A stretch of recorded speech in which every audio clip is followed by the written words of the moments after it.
Кашель – это основной симптом, по которому приходят к нам и взрослые, и дети, да? К нам на прием. И мы должны помнить всегда с вами о том, что кашель может быть причиной, доктора. Кашель может быть причиной респираторной патологии.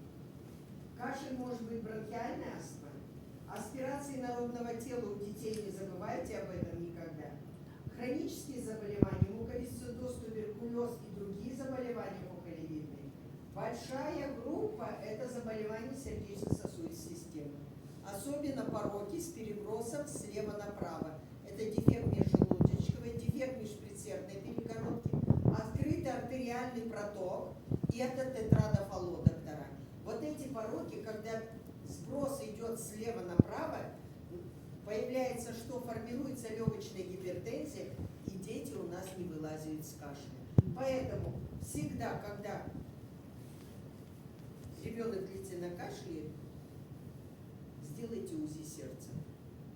И нередко бывает, мы обнаруживаем незакрытые наши, как мама говорят, дырочки. Понимаете, как разных размеров. Вот они нам дают